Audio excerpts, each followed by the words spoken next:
დილა მშვიდობის ეთერშია დღის ნიუსრუმი მე ვალელა ბაღდავაძე დღეს პარასკევია შევაჯამებთ თემებს რომელმაც ამ კვირაში მიიქცია საზოგადოების ყურადღება მათ შორის კიდევ უფრო მწვავე დისკუსიის სახე მიიღო საკითხმა უნდა ჩაერთონ თუ არა ოპოზიციური პარტიები ადგილობრივ თვითმმართველობის არჩევნებში საჭიროა თუ არა მუნიციპალური არჩევნების საკითხზე დისკუსიის გახსნა დღეს ამით ვიწყებთ თუმცა ვიდრე სტუმრები შემოგვიერთებიან მოდით გადავხედოთ ბოლოს სიახლეებს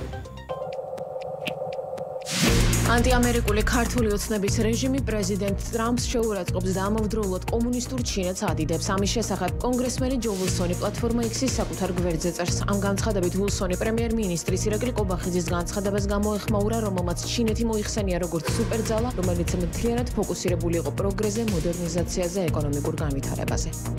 ცენტრალური კრიმინალური პოლიციის დეპარტამენტის თანამშრომლებმა ოპერატიული ღონისძიებებისა და საგამოძიებო მოქმედებების შედეგად ნარკოდანაშაულის ბრალდებით რუსეთის ფედერაციის ორი მოქალაქე დააკავეს. სამართალდამცველებმა დაკავებულების პირადი და საცხოვრებელი სახლის ჩხრეკისას განსაკუთრებით დიდი ოდენობით სხვადასხვა სახის ნარკოტიკული საშუალება, მათ შორის 7 ლიტრზე მეტი თხევადი კოკაინი და 40 გრამი კოკაინის კრისტალები ამოიღეს. დედაქალაქში უწყოდი პროტესტი გრძელდება. საკანონმდებლო ორგანოსთან მოქალაქეებმა საავტომობილო მოძრაობა პროტესტის 190-მეათე დღესაც გადაკეტეს. დემონსტრანტების მოთხოვნები უცვლელია. დაინიშნოს ახალი არჩევნები და გათავისუფლდნენ აქციების პერიოდში დაკავებული პირები. პარლამენტთან მიმდინარე აქციას მსვლელობით იმ პატიმრების მშობლები და ოჯახის წევრები შეუერთდნენ, რომლებიც უწყვეტი აქციების პერიოდში დააკავეს.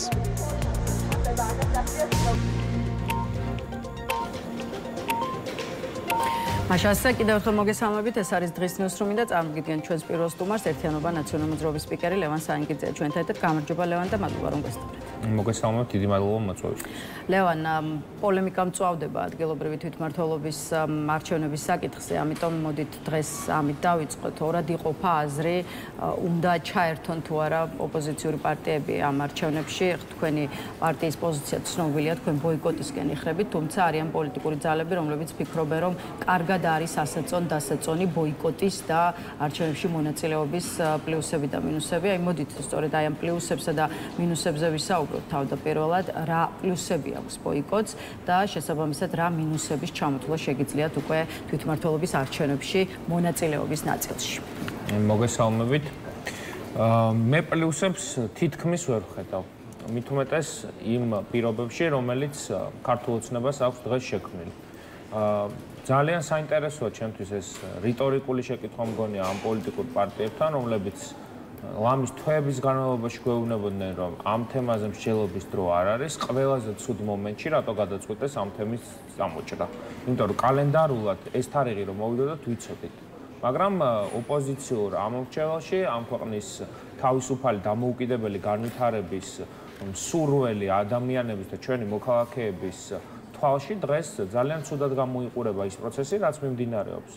სამი ძირითადი პირობა, რომელი აქედან დაკმაყოფილებული ან ახლოს მაინც თუ არის რომელიმე რაღაცა დადგომასთან არ ვიცი. ერთი არის ახალი საპარლამენტო არჩევნები, იმიტომ რომ თვითმმართველობის არჩევნებით არ იცვლება ხელისუფლება, არსებითად კი საერთოდ არ იცვლება ადგილობრივ დონეზე და იქაც ხელისუფლებას აქვს კონტროლის საშუალება, რომ მათ შორის ადგილობრივი თვითმმართველობის შესახებ კანონში ისეთი ცვლილებები შეიტანოს, რომ აი საოცრება რომ მოხდეს და ამ სისტემით რომ მოუგო, მაინც არ მოგცემენ საშუალებას რომ გააკეთო ეს ერთი.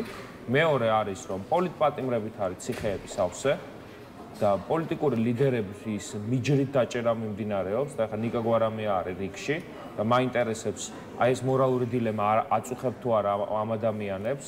მათ შორის კოლეგა ოპოზიციონერებს როცა იჭერენ ამ დროს თვითმმართველობის არჩევნებში შესვლა რამდენად მათ შორის მორალური არის და მესამე ეს არის ცესკო რომელიც კიდევ უფრო უარესად გამოიყურება კიდევ უფრო დამძიმებული მდგომარეობაა მათ შორის მედია თვალსაზრისით სადამკვირვებლო ორგანიზაციების თვალსაზრისით შესაბამისად სიტუაცია არის მაქსიმალურად გაუარესებული თვითონ საარჩევნო დონეზე მაგრამ ამავე დროს ქართული ოცნება ეხლა არის ყველაზე მძიმე საერთაშორისო იზოლაციაში, რაც კი ამ პერიოდის განმავლობაში ყოფილა.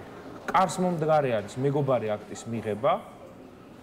ჩვენი ევროპელი პარტნიორებისგან ხედავთ უმკაცრეს ტონს და იმ დროს, როდესაც ჩვენ უნდა ვაჩვენოთ ერთიანი პოზიცია, რომ ეს არჩევნები არ არის არჩევნები, ეს არის რუსული სპეცოპერაცია და არსებითად კი არა, საერთოდ არაფერს არ ცვლის და პირიქით სიტუაციის ნორმალიზაციას უწყობს ხელს.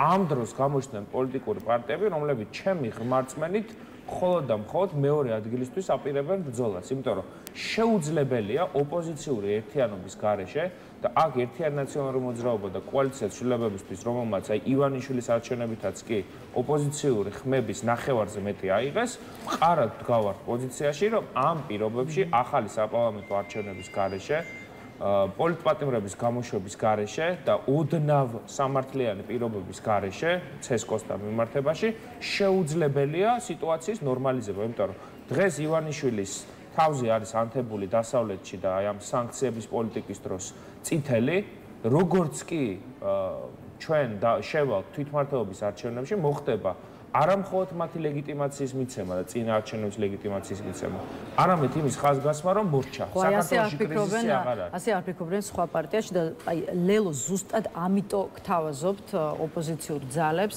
დასხდეთ მაგიდასთან თქვენი არგუმენტებით, გამართოთ ამ არგუმენტების ჭიდილი და სწორედ ამის საფუძველზე მიიღოს ოპოზიციურმა სპექტრმა სწორი განწყობილება.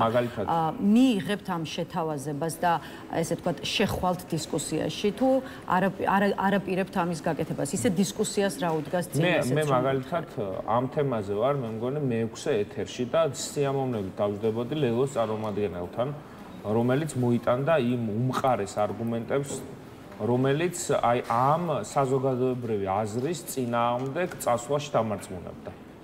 მაგრამ არსებობს ესეთი არგუმენტი. მაინტერესებს აი დისკუსიის მაგიდასთან ზურაგიჩი ჯაფარიძე, ნიკა მელია და სავარაუდოდ ნიკა გვარამია რო აღარ იქნებიან, ეს არ აწუხებს მათ. შემდეგი რიგში ვინ არის ვიცით? ხო არ ვიცით ჯერ. ეს ხო ძალიან ესეთი სასაცილო ფაქტია.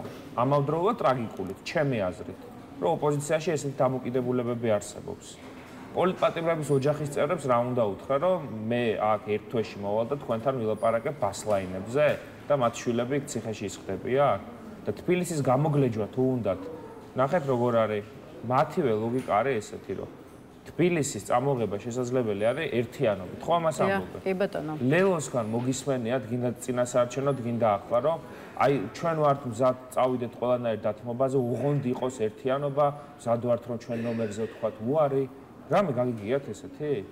მე მაგალითად და ჩემმა პარტიამ იმ კვლევის შესახებ და ამ იდეის შესახებ გავიგეთ ტელეკომპანიის და ერთიანობის შესახებ მამუკა ხაზარაძემ გუშინაც გაიხსენა სხვათა შორის ლელოს წარმომადგენელი იყო ჩემს ეთერში სტუმრად ჯერ კიდევ დეკემბერში გააკეთა ოპოზიციური პარტიებისადმი აი ეს გაერთიანების თაობაზე შეთავაზება რაზეც ლელო წუხს რომ საპასუხო გამოხმაურება არ მოხოლია 26 ოქტომბრამდე ვაკეთებდით და სულ ვაკეთებდით და ჩვენა ყოლოდა ბატონი მამუკა ხაზარაძე და შეიძლება უფრო მარტივად ყოფილიყო ახლა მისი პოლიტიკური ორგანიზაციის მდგომარეობა, რომელიც არის ორმხრივ ცეცხლში მოყოლილი. როგორც ქართული ოცნებისგან, რომლებიც დასაცინები გახდნენ, იმიტომ რომ ეს კაპიტულაციის მანიშნებელია. ლელოში მგონია, რომ აღარ ჯერათ ამ ბრძოლაში გამარჯვების მათ შორის ქუჩით ან ბოიკოტით. ჩვენ გვაქვს ძალიან მარტივი პოზიცია. ოფისში დაჯდომას კი არ ვაპირებთ. 4 ოქტომბრამდე და უბრალოდ ეთერებში სიარულს და იმის თქმას უი ბოიკოტი რა კარგია. არამედ მაგალითად 4 აგვისტოს თუ კი ის 4 წამყვანი პოლიტიკური ძალა არ იქნება წარმოდგენილი ბიულეტენში რეგისტრაციის ბოლო ვადაში და სალომე ზურაბიშვილი, რომელსაც დასავლეთში აქვს გარკვეული გავლენა. ისიც იქნება ამ ჭკუაზე და 4 პოლიტიკური ორგანიზაცია მსხვილი დამატებით სალომე ზურაბიშვილი იტყვა, რომ უბრალოდ არ გავდივართ ამ არჩევნებში, იმიტომ რომ აზრი არ აქვს. თქვენი აზრით ამ შექმნება თუ არა ბიძინა ივანიშვილს იმაზე მეტი პრობლემა, ვიდრე მარტო ლელო და გახარია შეუქმნიან არჩევნებში. მე მგონია რომ თქვენივე თქვენს მიერვე დასმულ კითხვაზე თქვენივე პასუხი. 100-ჯერ უფრო მეტი პრობლემა შეექმნება.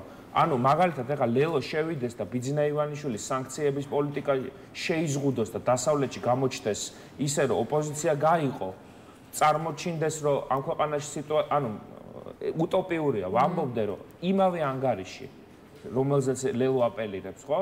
ევროპარლამენტის საგარეო კომიტეტის ანგარიში. არის აღნიშნული, რომ ბიძინა ივანიშვილი არის ოლიგარქი, ქართულ ოცნებას უწოდებენ რეჟიმს. პირდაპირ წერია, რომ 26 ოქტომბრის არჩევნები არის გაყალბებული, სიტყვა-სიტყვით მერე წერია რომ ეხლა ცესკო აქვს ჯიბეში ბიძინა ივანიშვილს მიკერძოებულია იქვე აღნიშნული რომ ახალი საპარლამენტო არჩევნებით ადგილობრივი თვითმმართველობის არჩევნები უნდა ჩაატაროს ახალმა ადმინისტრაციამ. ხო, თუმცა ლევან, რადგან ესე ვთქვათ ევროპარლამენტარების პოზიცია ახსენეთ, ხო? მათივე გავრცელებულ პრეს-რელიზში არის გაკეთებული ჩანაწერი იმის თაობაზე, რომ ოპოზიციურმა სპექტრმა ადგილობრივ არჩევნებს უნდა შეხედოს როგორც შესაძლებლობას. უნდა შეხედოს როგორც შესაძლებლობას, აღნიშნული აქ არის ტერმინი, რომ ეს არის ტესტი. მაგრამ იქვე არის აღნიშნული, რომ ეს ტესტი უნდა ჩაბარდეს ისეთივე ერთიანობით, როგორც ქუჩის პროტესტების დროს გმირული წინააღმდეგობა გაწია ქართულმა ხალხმა. ამ წუთას როგორ წარმოუდგენია ლელოს, რომ ჩვენი პოზიცია შეიცვლება, პარტიების, რომლებიც არიან უკიდურესი რეპრესიების ქვეშ, ლიდერები არიან გამზადებული ან უკვე შედარ ციხეში, როგორ წარმოუდგენიათ, რომ საზოგადოებრივი აზრი ახალი საპარლამენტო არჩევნების გარეშე პოლიტპატიმრების ოჯახების თემას ჩვენ შევცვლით და შევყვებით მათ ამ არჩევნებში. მით უმეტეს მე მაგალითად არ მესმის არგუმენტაცია მარტო თბილისი რატო. გუშინ საუბრობდნენ რომ ნაციონალური მოძრაობა თმობს წალენჯიხას რაღაცა ესეთიც, რომ აი ჩვენ 2024 წლის არჩევნებში ჯამში ოპოზიციამ წალენჯიხაც მოიგო. და როგორ წარმოუდგენიათ, რომ ჩვენ ესეთი ბრიყვები ვართ, რომ არ გვესმის, რომ რა დარტყმას მივიღებთ, ეს არის არჩევანი ცუდსა და უარეს შორის. მაგრამ ესე უყურებთ, რომლით უფრო მეტ დარტყმას მივაყენებთ ბიძინა ივანიშვილს. არ შესულით და პოლიტიკური კრიზისის, ეხა ნახეთ, მარტივად ახსნ. ამ წუთას რა კრიზისიც არის, საგარეოდ ბიძინა ივანიშვილი ამ კრიზისს ვერ მართავს, მაგრამ სამწუხაროდ ქვეყნის შიგნით ჩემი ღრმა რწმენით ბიძინა ივანიშვილი ამ კრიზისს მართავს. მე მინდა რომ ამ კრიზისის ტემპერატურა გავზარდო. ისე რომ ბიძინა ივანიშვილმა ეს კრიზისი ვერ მართოს. ესეთი ზრდა იქნება თუ კი არც ერთი წამყვანი პოლიტიკური ორგანიზაცია არჩევნებში არ შედის. და 4 აგვისტოს უკვე ვიწყებ მე მუშაობას, როცა ბიულეტენში არ არის წარმოდგენილი ეს პარტიები, რომ ეს არჩევნები აპრიორი არალეგიტიმურია და მე მინდა რომ კრიზისის ტემპერატურა ამ ქვეყანაში აიწიოს და არჩევნებში შესვლა ავტომატურად უშვებს იმას, რომ ქვეყანაში პოლიტიკური კრიზისი აღარ არის. გადავიდეთ მოდით ამ ნაწილზე, როგორ აპირებთ, ასე ვთქვათ, პროტესტის ტემპერატურის აწევას, თქვენ თქვით, რომ ოფისში არ აპირებთ დასკვნას, ხო? გავშალოთ მოდით ცოტა ეს თემა, იმიტომ რომ აი პარტიებს, რომლებიც ადგილობრივ არჩევნებში ჩართვას არ გამორიცხავენ, აქვთ ზუსტად ეს კითხვა, რა ხდება იმ შემთხვევაში, თუ კი მუნიციპალური არჩევნების ბოიკოტი მოხდება, ანუ რა არის ბოიკოტის შემდგომი სვლა. ხო, უფრო მეტის თქმა თუ შეგიძლიათ იმ ხედვაზე, რაც აქვს ამ შემთხვევაში თქვენს პარტიას არასაარჩევნო გზით ხელისუფლების ქართული ოცნების შეცვლის თვალსაზრისით. აი მაგალითად გახარიას პარტიაში გუშინაც თქვეს, რომ მათი გუნდი არ არის რევოლუციონერი. თუ კი არ არის საუბარი რევოლუციაზე, მაშინ არასაარჩევნო გზის რა, ესე ვთქვათ, სცენარზე და მოდელზე შეიძლება იყოს საუბარი. შევიდნენ მაშინ პარლამენტში. ანუ თანმიმდევრულები იყვნენ ახაც და შევიდნენ პარლამენტში. რევოლუციაზე ვინ საუბრობს? ჯერს ერთი ეს სიტყვა ჩემთვის კლიშე არ არის ეს ერთი და შეურაცხყოფელი არ არის. ამ ქვეყანაში ვარდების რევოლუცია მოიტანა, ის გარღვევა, თორე ის ძვირფასი გახარიას წარმომადგენლებიც იმაზე, რა ქვია, დიზელზე თბებოდნენ სახლში ალბათ, სავარაუდოდ. და არავითარ შანსი არ ექნებოდათ, რომ განათლება მიეღოთ ამ ქვეყანაში, თუ კი ბრილიანტის ბეჭდებს არ მეუტანდნენ მათ ძვირფას ლექტორებს. ესეც კარგად გაიხსენონ, რა მოიტანა ვარდების რევოლუციამ, ეს ერთი. მეორე, ამ ვითარებაში მე ესე უყურებ, რომ პირველი, ეს უნდა იყოს საარჩევნო კამპანია არჩევნებში გასვლის გარეშეც. ანუ უფრო მარტივია, რომ ნებისმიერ ჩვენი მოქალაქე, საპროტესტო ელექტორატის წარმომადგენელი დავარწმუნო იმაში, რომ არ გასვლით უფრო მეც გაუფუჭებს ბიძინა ივანიშვილს, ვიდრე მისვლით მოვატყუო, რომ რამე შეცვლის. ვერ შეცვლის.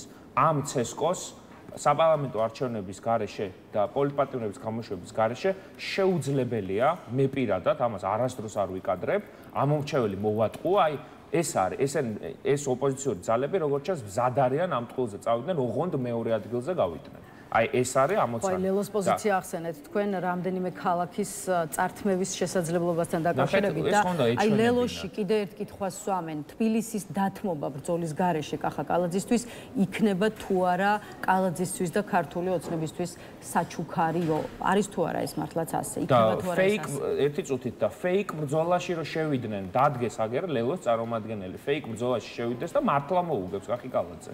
ლელოს წარმომადგენელს და ეჭვი არ მეპარება, რომ დამაჯერებლად მოუგებს პირველ ტურში. და სამაგეროდ დასავლეთში იქნება აღქმა, რომ უგებს კალაძე აგერ. აი ეგეთ ბრძოლაში, სადაც შენი ამომრჩეველი არ მოყვება. სწორად, იმიტომ რომ უსამართლო პირობებში გადიხარ, სადაც ელემენტარულად ხმას ვერ დაუცავ. შენი ამომრჩეველი არ მოყვება, ოპოზიციის ნახევარი არ მოყვება და სიმართლე არ მოყვება და პოლიტპატიმრები ციხეში შედან და ხელისუფლებას არ შეასრულებს, მოგიგებს კახი კალაძე აბარასიზამს. ლელო გავიდეს მარტო, დააყენოს თავის კანდიდატი, კახი კალაძე მოიგებს და კახი კალაძის სანქციებზე საუბარი აღარ იქნება და გაიმარჯვებენ ამით. მიაღწევენ უდიდეს წარმატებას კახი კალაძეს რაც უნდა ის სხვათა შორის ამდენი წელი უკვე მე მგონი წლები კოლექტიურ ნაცმოძრაობას ტერმინს ხო იყენებდნენ. გუშინ ირაკლი კობახიძე გამოვიდა, პირველად გაყო ისე ოპოზიცია, ნაციონალები, ახლები და დანარჩენები. და ღელავს, რომ ჩვენ თურმე ლელოს და გახარეს ვაბულინგებთ.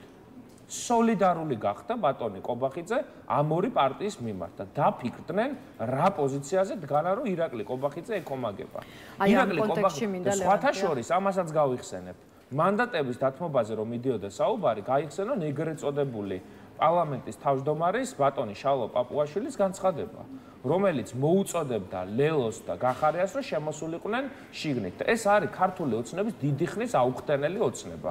მიიღოს პოლიტიკური ველი ნაციონალური მოძრაობის გარეშე და შალო პაპუაშვილის ძველი განცხადება ახსენეთ, მე ახლის შესახებ დაგისვავთ ახლა კითხვას, აი სწორედ იმ პოზიციის გათვალისწინებით, რაც რამდენიმე პარტია აქვს ადგილობრივი არჩევნების ბოიკოტირებასთან დაკავშირებით, შალო პაპუაშვილი ამბობს, რომ ოპოზიციის ეს ნაწილი, რომელშიც ნაციონალური მოძრაობა იგულისხმება, იდეალურ მონებად ჩამოყალიბდა და მონას ძახილი შემთხვევითი არ არის, ეს სინამდვილეში ფროიდისეული წამოწდენა, ხვდებიან რომ თავად არიან იდეალური მონები, ეს არის პაპუაშვილის მიერ გუშინ გაკეთებული განცხადება და თქვენ იცით ქართული ოცნება ამტკიცებს, რომ შესაბამის დავალებებს და ინსტრუქციებს იღებთ გარე პარტნიორებისგან. აი მაყურებლებმა რომ იცოდნენ ამ კითხვაზე პასუხიც, რამდენად დგას თქვენი პარტიის გაწყვეტილების უკან, არა ვთქვათ, თქვენი წევრების გულწრფელი განწყობა და სურვილი, არამედ ვიღაც ან რაღაც გარეძალა მათი დავალება და საერთოდ რამდენად საუბრობთ ადგილობრივი არჩევნების საკითხზე პარტნიორებთან.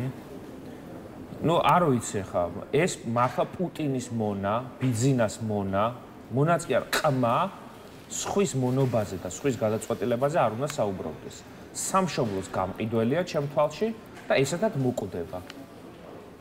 გინდა პოლიტიკურად და გინდა ღმერთმასწელია ცოცხლოს, მაგრამ მონა დარჩება სამუდამოდ. ვერა მოიკვეთავს ამას თავის ბიოგრაფიიდან. ეხლა ნერვიულობს, არ მცემენ პასუხს დასავლელი პარტნიორები, მე რო რაღაცას ვწერ. რატო გაცემენ მას პასუხს? არის მონა. როცა მონას დამიძახებს, აი ყველაზე მონა ერთ-ერთი ხელისუფლების წარმომადგენელი, რომელსაც უბრწყინვალესი NGO-შნიკური წარსული აქვს სხვათა შორის. სხვას რო უთulis ახლა რამეს GIZ-ში მუშაობდა წლები ეს ადამიანი. და აქაც მიქარული აქვს ესეთ ხალხზე რო იდგნენ. მათ შორის ჩვენ დასავლელი პარტნიორები აი ესეთ უნამუსო ხალხზე რო აკეთებდნენ გათვას, იმიტომ რომ მივიდნენ რაჯერება გარეძალების გავლენას თქვენს თქვენი პარტიის ნულოვანი, ამ შემთხვევაში ნულოვანი რას გულისხმობს ეს? მე არ მაქვს პირად თავმოყარეობა, თუ პოლიტიკური მიზანშეწონილობით ვერ ვზომავ. ქუჩაში მინდა რომ გავიარო და ჩემი მხარდამჭერი ვინც არის და ამ ქვეყანაში პატრიოტი ვინც არის, ჩემზე მინდა რომ კონდეს ნორმალური წარმოდგენა.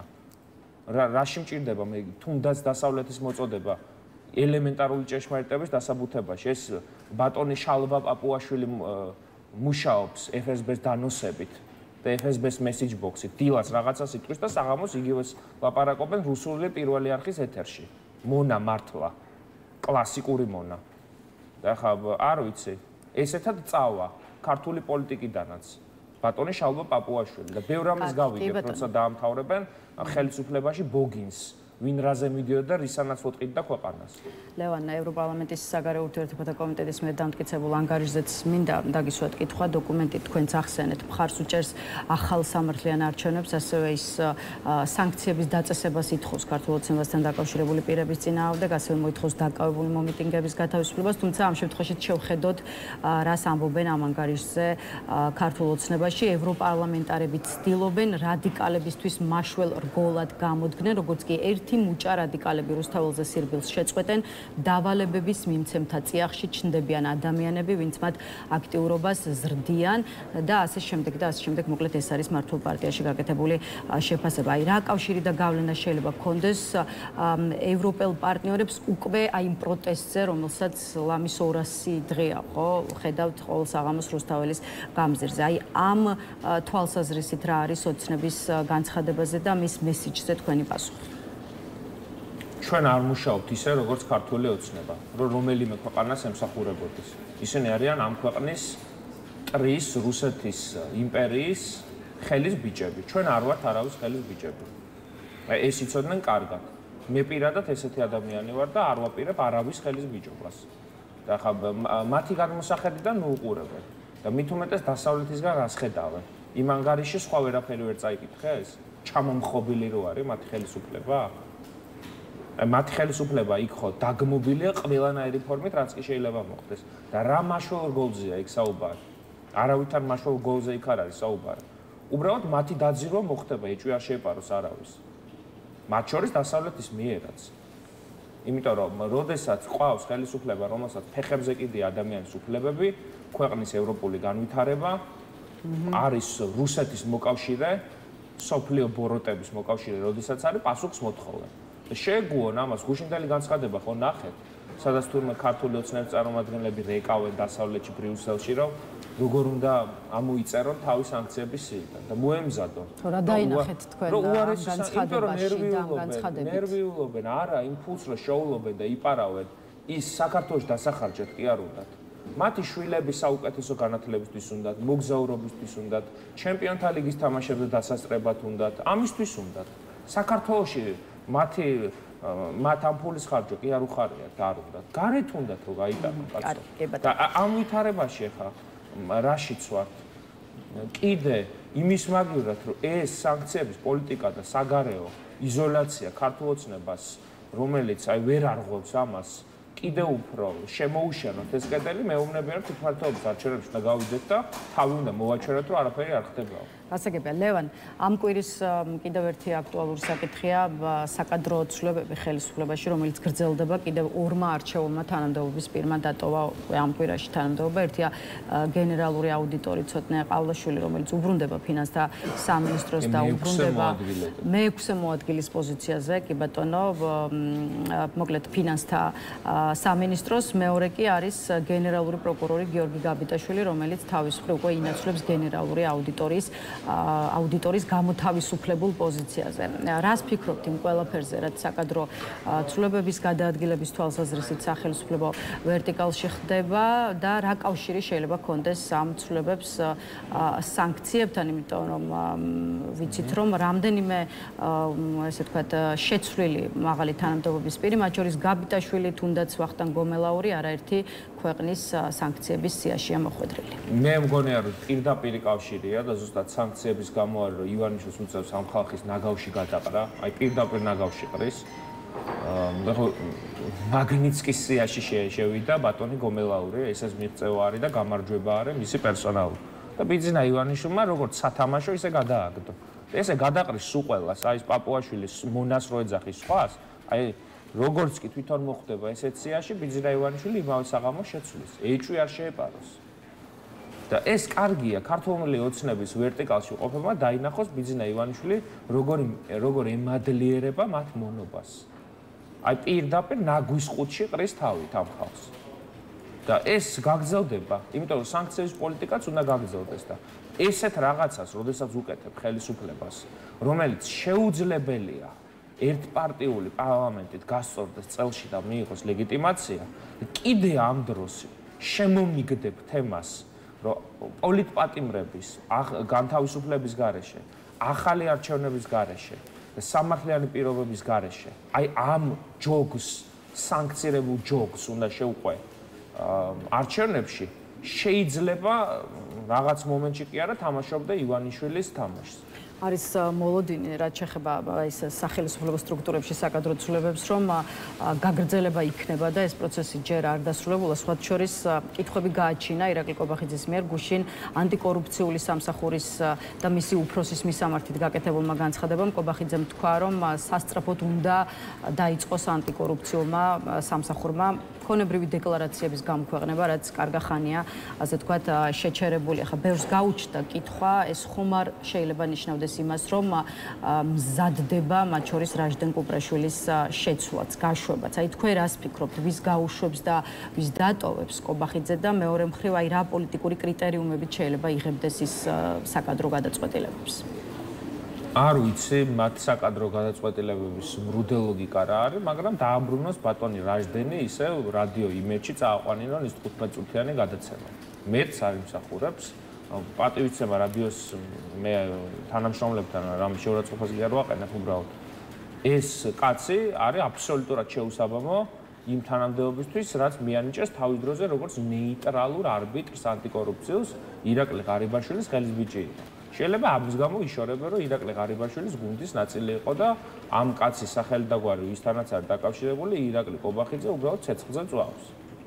შეიძლება ამით იყოს გამოწვეული ეს განცხადება. პოლიტიკური თანამდებობის პირების შეცვლის გარდა ქართულ ოცნებას ოპტიმიზაციის პროცესი აქვს გამოცხადებული, ზოგადად სახელმწიფო საწარმოებშიც, როგორც მთავრობაში კეთდება განცხადება, ამ პროცესის შედეგად მნიშვნელოვანი თანხების დაზოგვა და გამოთავისუფლება მოხდა. ამას ემატება სხვათა შორის საჯარო სამსახურის შესახებ კანონში ცვლილებები, რომლითაც მაგალითად საჯარო სამსახურში მრჩევლის პოზიცია აღარ იქნება ანაზღაურებადი. აი ამ ნაბიჯებს რითი ხსნით, ნაბიჯებს რომელსაც ბოლო კვირების განმავლობაში დგამს მართალი პარტია, რატომ დაიწყო ოცნებამ თქვენი აზრით ქამრების შემოჭერა? ეს არის ერთი, ეს არის ტექნიკური ცვლილებები, მეორე ეს არის შიდა პარტიული დაპირისპირებიდან გამომდინარე სხვადასხვა სახის ცვლილებები და ერთი გუნდი მეორეს ვერ იტანს, ღარიბაშვილის გუნდი, ლილუაშვილის გუნდი, კობახიძის გუნდი, გომელაურის გუნდი სერიოზულ დაპირისპირებაში არიან. მესამე, ვისაც ოპოზიციური აზრი ჰქონდა ამ პროტესტების განმავლობაში ბოლომდე გაწმენდნენ საჯარო სამსახურს და მეოთხე არის ის, რომ მათ შორის ქართული ოცნების ბიუჯეტს ექნება სერიოზული დარტყმების აი მე ამიტომ გონია რა მართლა ღალატად მიმაჩნია ბრძოლის. ქართული ოცნება როცა ყველაზე უფრო ყავს მიყენებული კედელთან ფინანსურად და საერთაშორისო მასშტაბით ზუსტად ამ დროს რაღაცა ახალი სუნთქვის გახსნა ოპოზიციის ხელით არის ჩვეულებრივი ღალატი ამ ბრძოლის. იმიტომ რომ მე დარწმუნებული ვარ, რომ აი ამ საერთაშორისო სანქციების კედლის პირობებში, იმ განცხადების პირობებში, რომელიც გააკეთა კანცლერმა მერცმა, მაკრონმა, პრეზიდენტმა მაკრონმა, ჩვენ დასავლელი პარტნიორების მიერ რა აი ქართული ოცნების პოლიტიკური გუნდის სრული საერთაშორისო იზოლაციისგან მივდივართ და ამ დროს უხსნი სასუნთქ არტერიას და ესე არ შეიძლება. მადლობა ლევან, მადლობა სტუმრობისთვის, იმისთვის რომ უპასუხეთ ჩვენს კითხვებს. ვემშვიდობებით ლევან სანიკიძეს. ახლა რეკლამის დროა დღის ნიუსრუმში, რეკლამის შემდეგ ნინო კალანდაძე შემოგვერთდება, ასე რომ დაგვაოდეთ.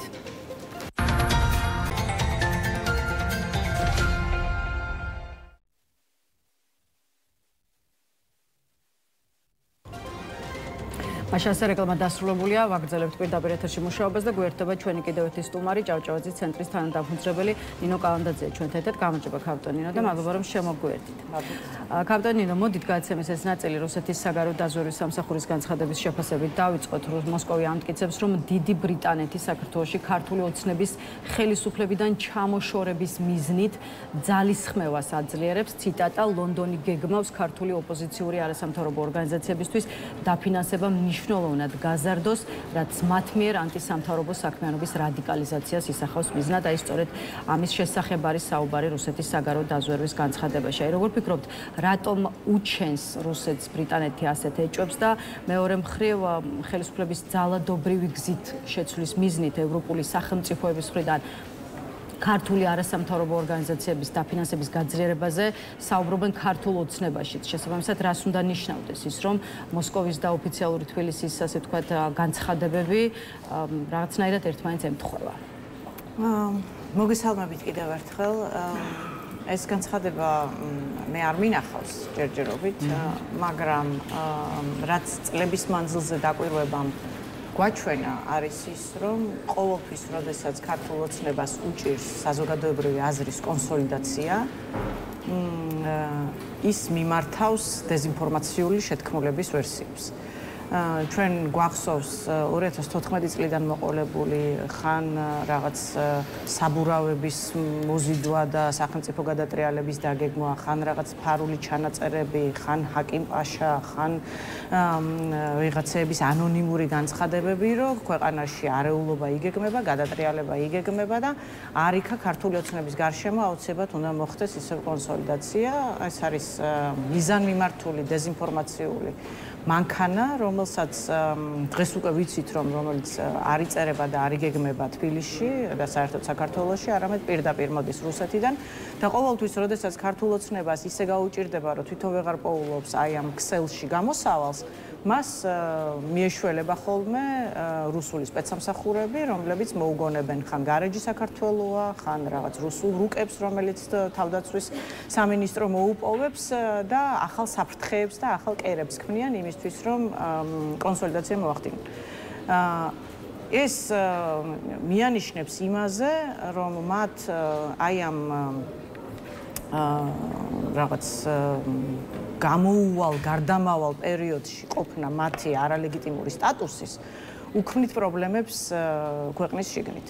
მათ აქვთ პრობლემა ნორმალური ცხოვრებით გააგრძელონ ცხოვრება ისე როგორც აქამდე ამას აკეთებდნენ, ვიდრე არ მოგვარდება საზოგადოებრივი აზრი, არ შეიკრება იმის გარშემო, რომ ივანიშვილი ინარჩუნებს ძალაუფლებას კიდევ მომდევნო წლებით და ოპოზიცია რა ფორმითაც ის არ უნდა იყოს, უნდა განეიტრალდეს, დაკარგოს ის შერჩენილი ამომრჩეველიც, იმიტომ რომ ისინი საფრთხე არიან ბატონო, აი პარლამენტის თავმჯდომარე შალვა პაპუაშვილმა ევროკავშირის ელჩის პაველ ჰერჩინსკის 2 დღის წინ წერილიც გაუგზავნა ზუსტად ამ საკითხთან დაკავშირებით. პაპუაშვილი ევროპელ დიპლომატს ესაუბრება იმაზე, რომ ევროკავშირის სახელი და დაფინანსება სიძულვილის ძალადობისა და პროპაგანდის მიზნებისთვის გამოიყენება. პაპუაშვილი ჰერჩინსკის აკრიტიკებს იმის გამო, რომ არაფერს ამბობენ ასე ვთქვათ, ბრიუსელიდან ზისხსა და ძალადობაზე, რომელსაც საქართველოში აქვს ადგილი, ღრმად იმედგამაცრუებელია, რომ საქართველოს ხელისუფლების მრავალჯერადი მოწოდების მიუხედავად ევროკავშირის მისია თავს არიდებს ზიზღისა და ძალადობის გამოვლენისგან დისტანცირებას, რომლებიც ევროკავშირის მიერ დაფინანსებული ჯგუფებისგან მომდინარეობს. დროა საქართველოში დაინტერესებულმა ევროკავშირის ზოგიერთმა წარმომადგენელმა მათი ქმედებები ევროპულ ღირებულებების ჩარჩოში მოაქციოს. ასე მიმართავს პაპუაშვილი ჰერჩინსკის. თქვენ უკვე შეაფასეთ, ხო, ის რითი შეიძლება აიხსნას ქართული ოცნების ეს მესიჯი და ასე ვთქვათ, რატომ გადაეკიდა შალვა პაპუაშვილი ჰერჩინსკის თუ ევროკავშირის წევრი ქვეყნების ელჩებს, მაგრამ ისმის კითხვა, რატომ ვერ ხედავთ ბრიუსელის მხრიდან იმ ბრალდებების უარყოფას, რაც ქართული ოცნების მხრიდან ჟღერს. მარტივია, იმიტომ რომ ნახეთ, მთელი ეს გზავნილები მიმართულია იმისკენ, რომ ყველამ თავი იმართლოს, რომ ეს ასე არ არის. რომ აბსურდს უძახოს, უწოდოს აბსურდი. არის საუბროს იმაზე, რაც არის სასაუბრო. არის საუბროს იმაზე, რომ რეჟიმი ვერ ახერხებს ლეგიტიმაციის მოპოვებას. არის საუბროს იმაზე, რომ რეჟიმი ვერ ახერხებს იმ სიტუაციიდან თავის დაღწევას, რასაც ქვია საკუთარ მოქალაქეებზე ძალადობა. რომ რეჟიმი ვერ ახერხებს გამართლებას იმ მოცემულობის, მე მესმის, რომ მათ აქვს თავის პროპაგანდისტული არხები, რომლის მეშვეობითაც ისინი მოსახლეობას კვებავენ იმით, რომ ყველაფერი არის გადასარევად და სიღარიბემ დაიწია და წინავს ეკონომიკა, მაგრამ ვერ აღწევენ თავს იმ მოცემულობას, რომ ბოლო 1 წლის განმავლობაში ათეულობით ბავშვი დაიხოცა იმის გამო, რომ მათ აკლდათ საკვები, იმიტომ რომ გაუმართავია გზები, იმიტომ რომ გაუმართავია ჯანდაცვის სისტემა, იმიტომ რომ გაუმართავია სისტემა, იმიტომ რომ ქვეყანა არის უპატრონო. დეზინფორმაციის მიზანი და პროპაგანდის მიზანი არის ეს, რეაქციულ რეჟიმში მოამწყდიოს ოპონენტები იმისთვის, რომ ყველამ თავი იმართლოს და ევროპამ იძახოს, რომ ჩვენ აკლემები არა ვართო, ევროპამ იძახოს, რომ ჩვენ მოძალადეები კი არა ვართ, მშვიდობის ყოფილები ვართო და მერე პაპუაშვილებს ახალი ინსტრუქცია მოუვიდეთ მოსკოვიდან, ეხლა ახალი რა მოიგონონ და ეხლა მოიგონეს, რომ ბრიტანეთიდან საფრთხეა და მერე უნდა ბრიტანეთი გამოვიდეს და იძახოს, რომ როგორ გეკადრებათ, მე არაფერს არ ვაფინანსებ აქ და ევროკავშირმა თქვას, რომ საერთოდ არ მაქვს აქ საქართველოში მეტი პროექტი და აი ამაში წავიდეს, ანუ პროპაგანდის მე ამას იმიტომ ვამბობ, რომ ჩვენ წლები ვსწავლობ პროპაგანდას და ასე მუშაობს დეზინფორმაცია. არც ერთი სიტყვა, რომელიც მან ნახსენებია, არ არის გათვლილი საერთაშორისო აუდიტორიაზე. ის არ მიემართება ჰერჩინსკის. ის მიემართება ქართულ აუდიტორიას იმისთვის, რომ მოხდეს შიგნით ძალაუფლების კონსოლიდაცია. კარგი, ევროპარლამენტის საგარეო ურთიერთობათა კომიტეტის მიერ დამტკიცებულ მორიგი კრიტიკულ ანგარიშზეც მინდა გკითხოთ, რომელიც აი რამდენიმე დღის წინ, 2 დღის წინ იქნა დამტკიცებული, მაშინ დაგმობილია ის ნაბიჯები, რომელიც ქართული ოცნების მხრიდან ბოლო პერიოდის განმავლობაში გადაიდგა კრიზისის განმუხტვის გზად დასახელებული ახალი სამართლიანი არჩევნები, მოთხოვნილია დაკავებული მომიტინგეების გათავისუფლება, ისე როგორც მაშინ საუბარია ქართულ ოცნებასთან დაკავშირებული პირების დასანქცირებაზე, თუმცა ისევ და ისევ მართლ პარტია ამბობენ, რომ ეს არის ბრიუსელის მხრიდან საქართველოს შიდა საქმეებში ჩარევა. აი თქვენ რა გაქვთ სათქმელი ამ ანგარიშზე და მეორე მხრივ რამდენად ზედმეტის უფლებას აძლევს ბრიუსელი? ეს ანგარიში არის თავს, ხო? ეს ანგარიში არის. რამდენად შეიძლება ის, რასაც ხედავთ ბრიუსელის მხრიდან, შეფასდეს საქართველოს შიდა საქმეებში ჩარევად? ეს ანგარიში არის რეალობის ამსახველი. ეს ანგარიში აღწერს ფაქტობრივ მდგომარეობას. ეს ანგარიში საფუძველია იმისა, თუ ევროპა რატომ არ გადადის ჩვეულ ურთიერთობებზე საქართველოს დე-ფაქტო მმართველებთან და რატომ ნარჩუნდება ის დაძაბული ვითარება და ის პოლიტიკური კრიზისი, რომელიც საქართველოს აქვს. ბრიუსელს აქვს უფლება, რომ კრიტიკულად შეაფასოს სხვადასხვა პოლიტიკური ერთეულის ქმედება. იმიტომ რომ ამ შეფასებაზეა დამოკიდებული ის როგორ ურთიერთობებს განაგრძობს სხვადასხვა ქვეყნებთან, მათ შორის საქართველოსთან. ეს არის ანგარიში, რომელიც პირველ რიგში მიემართება ევროპის დედაქალაქებს და არის სახელმძღვანელო მათ როგორ უნდა იურთიერთონ მომავალში იმ ქვეყანასთან, რომელშიც არსებობს პოლიტიკური კრიზისი განპირობებული კონკრეტული ერთი პოლიტიკური ჯგუფის მიერ.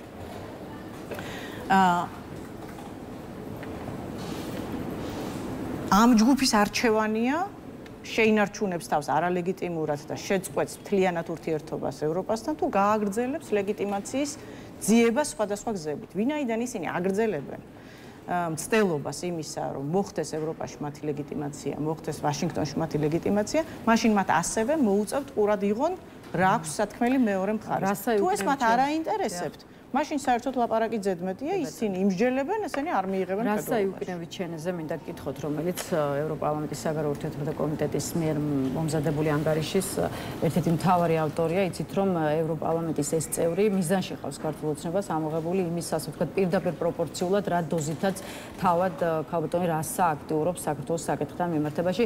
გორბაჩოვის თანამებრძოლი რასა იუკნევით ჩენე გვესაუბრება ინგლისურად რუსული აქცენტით, თიც გვიქნევს რომ თუ არ მოიქცევით ის როგორც ცენტრს უნდა ამისთვის დავიჭებით, ასეთ აბსურდამდეა მისული ევრობიუროკრატიაო, ეს არის ოცნებაში გუშინ გაკეთებული განცხადება. აი ვინ არის სინამდვილეში რასა იუკნევით ჩენე და რატომ აქტიურობს ის მართლაც ყველაზე მეტად ჩვენს ქვეყანასთან დაკავშირებულ საკითხს? ეს არ არის ევრობიუროკრატია. დღეს ჩვენ ამასობაში იმ უნიკალურ პოზიციაში ვიმყოფებით, როდესაც ცალკეული ევროპარლამენტარები აჟღერებენ არა საკუთარ პოზიციას, მათ შორის არა მხოლოდ საკუთარი ქვეყნების პოზიციას, რომელსაც ისინი ევროპარლამენტში წარმოადგენენ, არამედ ეს არის კონსოლიდირებული პოზიცია. ანუ ევროპარლამენტს აქვს ერთიანი პოზიცია. ევროპარლამენტი არ იღებს გადაწყვეტილებებს დედაქალაქებთან კონსულტაციების გარეშე. ეს არის ევროპის დედაქალაქების პოზიცია, ეს არის პოლიტიკური პოზიცია საქართველოსთან, ივანიშვილთან და მის წარმომადგენლებთან მიმართებით. ნებისმიერი ევროპარლამენტარი, რომელიც პოზიციას აჟღერებს დღეს საქართველოსთან ურთიერთობებზე, ეს არის ერთიანი ევროპული პოზიცია. ერთიანი ევროპული პოზიცია არის, რომ საქართველო ვერ იქნება თანამედროვე ცივილიზებული სამყაროს სივრცეში კომუნიკაციის და რაღაც საქმიანი ურთიერთობის წარმოებელი ქვეყანა, თუ მას არ ექნება დემოკრატიაზე პრეტენზია. თუ ის იქნება ავტორიტარული ერთეული, თუ ის იძალადებს მოქალაქეებზე, თუ ის აკრძალავს ოპოზიციას, თუ ის დაიჭერს პოლიტიკურ ოპონენტებს, მაშინ მას უბრალოდ არ ექნება სივრცე ცივილიზებულ სამყაროსთან ურთიერთობის. ევროპა არ ეუბნება მათ, როგორი ურთიერთონ ჩინეთთან, ევროპა არ ეუბნება მათ, როგორი ურთიერთონ აზერბაიჯანთან. ისინი ეუბნებიან, როგორი ურთიერთობის წესები არსებობს ევროპაშივე საურთიერთოდ. და თუ ევროპის რაღაც ტიპის ჩარჩო უნდა შენარჩუნდეს და როგორც ჩანს უნდა შენარჩუნდეს, წინააღმდეგ შემთხვევაში საერთოდ უგულებელყოფა ხდებოდა ამ პოზიციების. ფაქტია, რომ ივანიშვილის წარმომადგენლებსაც ჭირდებათ ევროპულ დედაქალაქებთან რაღაც ტიპის კომუნიკაცია, მაშინ მათ მოუწევთ პურად იყონ ევროპარლამენტარების განცხადებები, რომელიც კეთდება საქართველოს. დასანქცირებულ ქართველ მაღალჩინოსნებთან დაკავშირებითაც მინდა გკითხოთ და რატომ ყურადღებას იქცევს განცხადება, რომელსაც აკეთებს ევროპარლამენტის წევრი ნაჩო სანჩეს ამორი, სანქცირებულები ურეკავენ ევროკავშირს კითხვით, როგორ შეუძლიათ სანქციების სიიდან გასვლა. რა დაემართათ ჩემს აქტივებს, ჩემს სახლს ესპანეთში, ჩემს შვილს, რომელიც ბელგიაში სწავლობს და ასე შემდეგ. მოკლედ, ეს არის განცხადება, რომელსაც აკეთებს ევროპარლამენტის ეს წევრი. მარტივად გითხავთ, აი რა ჩანს იმ განცხადებიდან, რომელსაც ვისმენთ ნაჩო სანჩეს ამორის მხრიდან. ეს ჩანს, რომ სანქციები მუშაობს. და დასანქცირებული პირები ღელავენ? ეს რასაკვირველია ღელავენ. აბა რაზე ღელავენ? მართლა საქართველოს ბედი ხო არ ადარდებთ მათ? მათ აღარ მაგალითად საპირისპირო განცხადებები გვესმის, რომ სანქციები მათზე გავლენას ვერ ახდენს. მათზე თუ რამე გავლენას არაფერს ნიშნავს ჩალის მათზე თუ რამე გავლენას ახდენს არის სანქციები, იმიტომ რომ ერთადერთი რაც მათ აინტერესებთ არის მათი საკუთარი კეთილდღეობა, თავიანთი ფინანსური მდგომარეობა. იმიტომ რომ ქართული ოცნების წარმომადგენლებს თუ რამე აერთიანებს არის ფულის სიყვარული და კორუფციული სქემები, რომლითაც ისინი საზრდოობენ და ასარჯდოებენ ერთმანეთს. ეს არის ერთადერთი გამართული სისტემა, რომელიც ივანიშვილმა შექმნა. ერთადერთი, რაც მათ ადარდებთ, არის საკუთარი ჯიბეების, თავის საკუთარი ჯიბის პრობლემა, საკუთარი ანგარიშების პრობლემა, საკუთარი კეთილდღეობა, რა ბედი ეწევა მათ ქონებას, რა ბედი ეწევა მათ ანგარიშებს და რა ბედი ეწევა მათი შვილების მომავალს ევროპაში. ეს არის მათ, რაც ადარდებთ.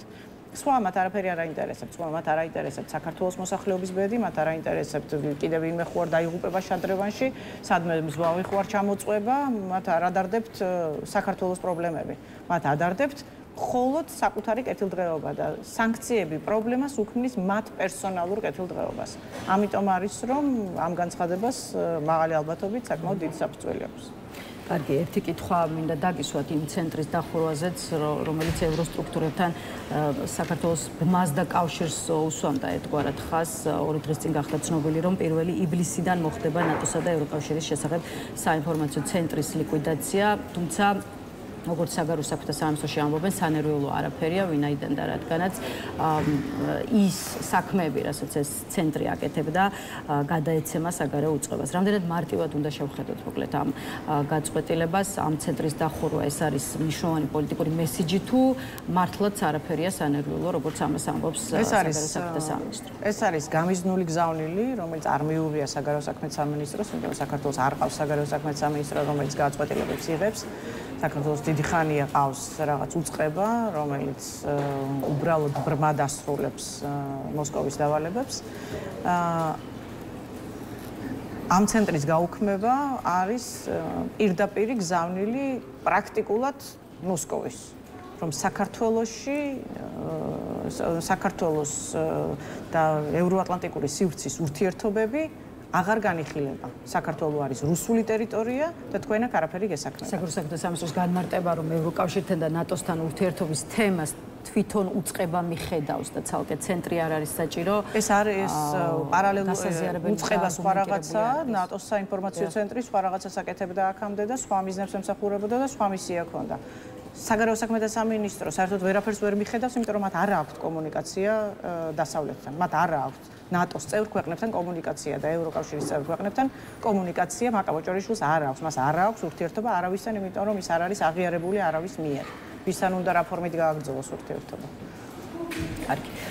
კიდევ ერთი საქართველოში ამერიკის შეერთებული შტატების ელჩმა გადაწყვიტა პენსიაზე გასვლა და რობინ დანიგანის ეს გადაწყვეტილებაც შევაფასოთ, როგორც ელჩი ამბობს, ივლისში დაასრულებს თბილისში არა ზოგადად საქართველოში მუშაობას, რის შემდეგაც უკვე დიპლომატიური სამსახურიდან წავა. რამდენად უნდა ვეძებოთ დანიგანის გადაწყვეტილებაში არის რაღაც კონსპირაციული თეორიები და იმისგან განსხვავებული მიზეზები, თქვათ, რაც თვითონ ელჩისგან იქნა დასახელებული. ვერ გეტყვით ეს საკითხია, რომელშიც ჩვენ ვერ ვივარაუდებთ, რა შეიძლება დიპლომატის გადადგომის მიზეზი გახდეს.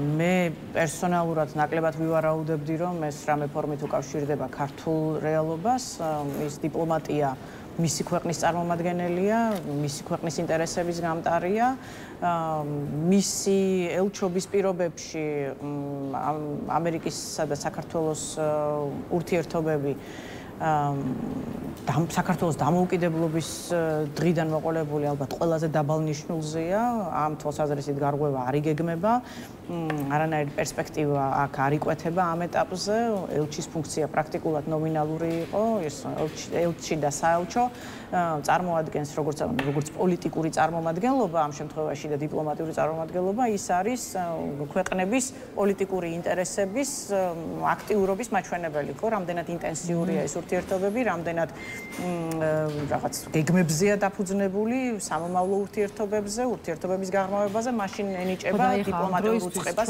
დატვირთვა, ხო? ამერიკაში უკვე ერთ თვეში არც ამერიკას ეყოლება საქართველოში, შესაბამისად ეს გარემოებაც რა შეფასების გაკეთების საფუძველს იძლევა, ეს ხომ არ ნიშნავს იმას, რომ კიდევ კარგა ხანი შენარჩუნდება სავარაუდოდ ის გაურკვევლობა, რაც არსებობს. ეს მინიმუმ ნიშნავს იმას, რომ დედაქალაქებს შორის არ არის ურთიერთობა. ორ სახელმწიფოს შორის არ არის ურთიერთობა. საქართველოსა და ამერიკის შეერთებულ შტატებს არ არსებობს ურთიერთობა. შესაბამისად, დედაქალაქებისთვის არ წარმოადგენს პრიორიტეტს, რომ საქართველოში არსებობდეს ფაქტობრივი წარმომადგენლობა და პირიქით, ანუ მათ ერთმანეთისთვის არაფერი აქვს სათქმელი საიმისოდ, რომ მათ ყავდეთ წარმოდგენილი ელჩი. ხა თანიგანის განცხადება უშუალოდ რამდენად უკავშირდება საქართველოში მიმდინარე პროცესებს, სავარაუდოდ არა, მას თავის პერსონალური მიზეზები ექნება, რომელიც მაღალი ალბათობით უკავშირდება მისი და მისი ადმინისტრაციის ურთიერთობას და არა კონკრეტულად საქართველოს პირველ რიგში თავის ქვეყანას წარმოადგენს. და ბოლოს ჩინეთით დავასრულოთ, რომელიც ირაკლი კობახიძის შეფასებით ის ზესახელმწიფოა, რომელსაც საქართველოს უნდა მიბაძოს. კობახიძის მიერ გუშინ გაკეთებული ამ განცხადების გამო აღშფოთებულია ჯო უილსონი, რომელიც კიდევ ერთხელ ამბობს, რომ შექმნილი ვითარება მეგობარი აქტის რაც შეიძლება სწრაფად მიღების საჭიროებაზე მიუთითებს. აი, გითხარით თქვენი პოზიცია, რამდენად შეიძლება ჩინეთი იყოს მოდელი სახელმწიფო, რომელსაც საქართველოს უნდა მიბაძოს და მეორე მხრივ რატომ აკეთებს თქვენი აზრით ირაკლი კობახიძეს სწორებას სწორედ ჩინეთზე? პირველ რიგში უნდა ითქვას, რომ კობახიძე არ არის, რომელიც რამეს სწორებას აკეთებს, კობახიძე არ არის პოლიტიკის შემქმნელი. კობახიძე არ წყვეტს საქართველოს სტრატეგიულ მიმართულებას, კობახიძე ახმოვანებს იმას, რასაც მას დაუწერა. ჩინეთის ინტენსიური ხსენება მიმდინარეობს სწორედ იმ მიზნით, რომ რეგიონში მიმდინარეობს ავტორიტარული რეჟიმების კონსოლიდაცია. ანუ საქართველოსთან მიმართებით გამოკვეთილი ინტერესები აქვთ ავტორიტარულ სახელმწიფოებს, რომელთათვისაც აი აქ ხელსაყრელი პირობების შექმნა იგეგმება ივანიშვილის მიერ, ეს არც ძნელი გამოსაცნობია და არც თავად დაუმალავთ. შესაბამისად, ეს უბრალოდ გზავნილია, რა ტიპის ვექტორს იღებს საქართველოს. დასავლეთის ჩამოშორდება, იმიტომ რომ ის დემოკრატიული აღარ იქნება, შესაბამისად, დასავლეთთან ურთიერთობებს ის ინფორმით ვეღარ შეძლებს რა ფორმითაც საკამდრე ფუნქციონირებდა, მისი ალტერნატივა არის აღმოსავლური ბაზრები, ჩინური მოდელი და ავტორიტარული მოდელი. ამ განცხადების მიღმა პრობლემა მდგომარეობს იმაში, რომ აქ არის საუბარი მხოლოდ ავტორიტარული მმართველობების კონსოლიდაციაზე. ეს ქვეყნის ინტერესი იმდენად არ არის, რამდენადაც ჩინეთს საქართველოში სტრატეგიული ინტერესები არ გააჩნია, თუ საქართველოს არ არის ევროპულ ბაზრებზე მიბმული. თუ საქართველოს მოწყვეტილია ევროპულ ბაზარს, მაშინ საქართველოს კარგავს ჩინეთისთვის როგორც ქვეყანა ინტერესი, იმიტომ რომ საქართველოს ეკონომიკური თვალსაზრისით 3 მილიონიანი ქვეყანა არანაირ საინვესტიციო გარემოს არ ქმნის იმისთვის, რომ ჩინეთს საქართველოს რამე ფორმით განვითარების ინტერესი. მადლობა იმისთვის, რომ იყავით ჩვენი სტუმარი, უპასუხეთ ჩვენს კითხვებს. დავიმშვიდობებით ნინო კალანდაძეს, დღის ნეოსრუმიც ამით დასრულებულია ზოგადად ჩვენი სამუშაო კვირაც, შესაბამისად ერთმანეთს ორშაბათიდან შევხვდებით. ნახვამდის.